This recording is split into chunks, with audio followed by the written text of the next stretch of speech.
came in with the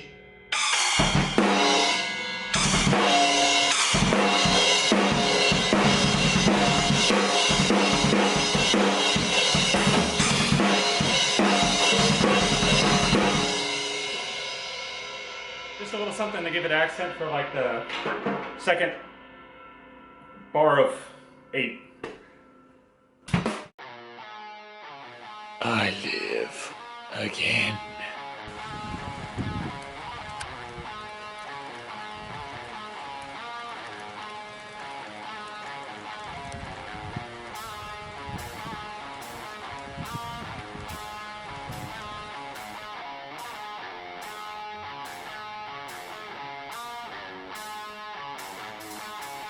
After we get done eating, we're going to take the drums up to the recording space, get started, get cracking. It's going to be fun.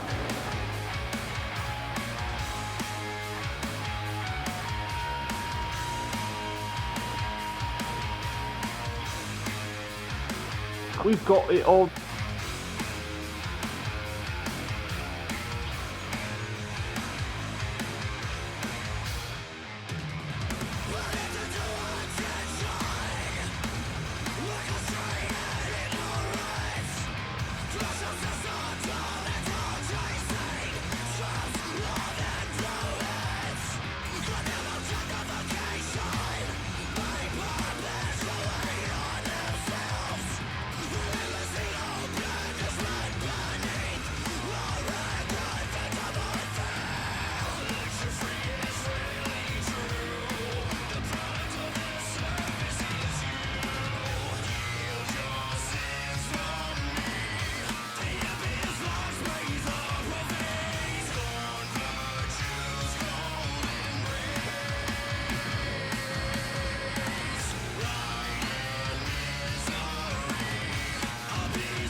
But I have to do this for school.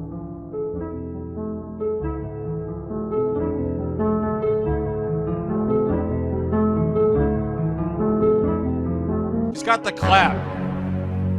Studio Pro Tips. It all began as an ordinary day in Georgia. An ordinary day in the trailer park. A community controlled by meth.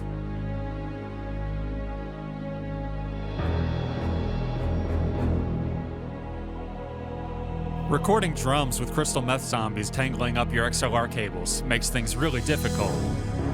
Part of the difficulty comes in determining what cable goes to what input on your interface, which mics are routed where. It's true that the crystal meth XLR cable tangling zombies can ruin any project.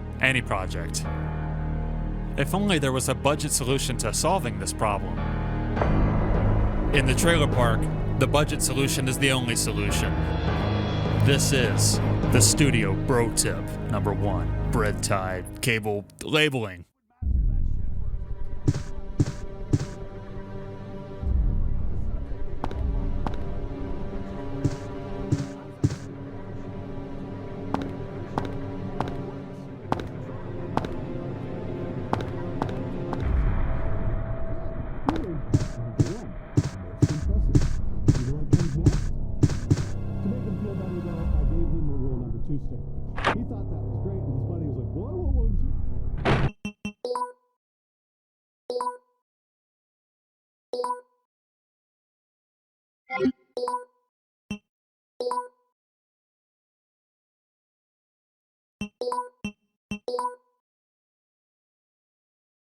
If there's anyone that will drag your guys to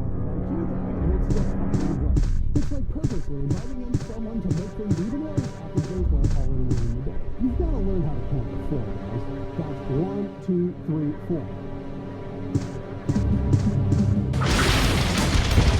See? This is how you hit a drum set!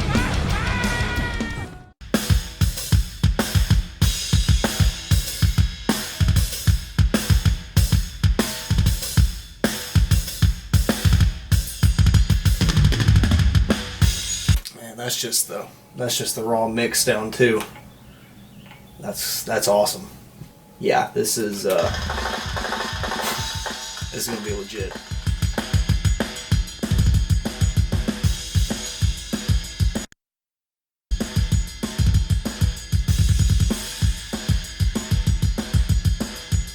Even with some minimal post-processing, it's better than I was expecting, quite frankly. That is killer. As I wait for Cubase to recover from yet another crash on export, you bastard, you might be pushing that project a little hard to have all 5 songs in it. I thought I would show some of the album art submissions I received. I commissioned a few pieces, and I like all of them for different reasons. So much so that I'm pretty certain I'm going to use them all eventually. Maybe not for this project, but this one was done by one Lucas Crane. Really liked the texture here. I don't know if it's like, I think it's digitally painted, but very psychological kind of Rorschach test thing. There's also a kind of a black and white version I thought could have looked kind of cool. Le Epic watermark. This one I think would fit better on another project, and in fact I'm kind of thinking about how to transform it color palette wise to work with a upcoming thing. By upcoming, of course, I mean years and years in the making from now.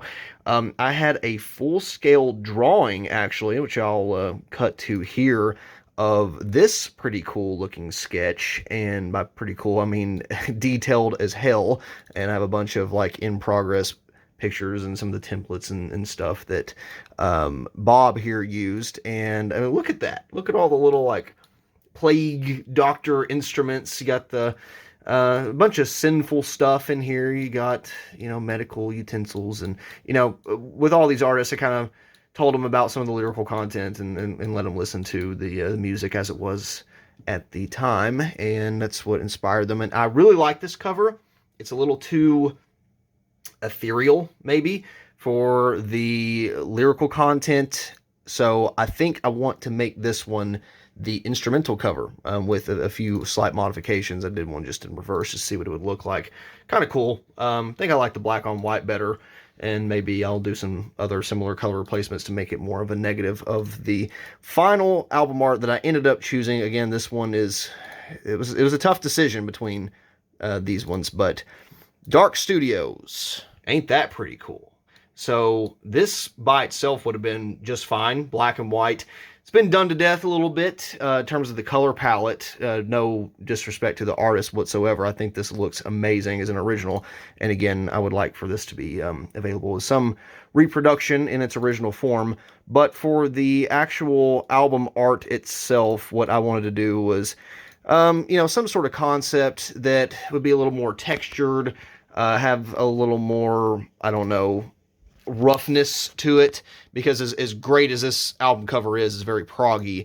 I thought for the tone of the album it needed to be a little dirtier but minimalist at the same time, and a few filters and color fills later, and I arrived at something that I really liked.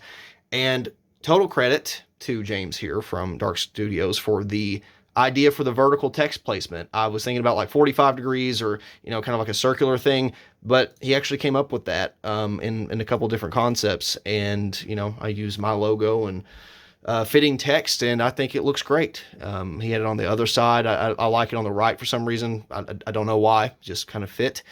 And that's what we're landing at for the album cover.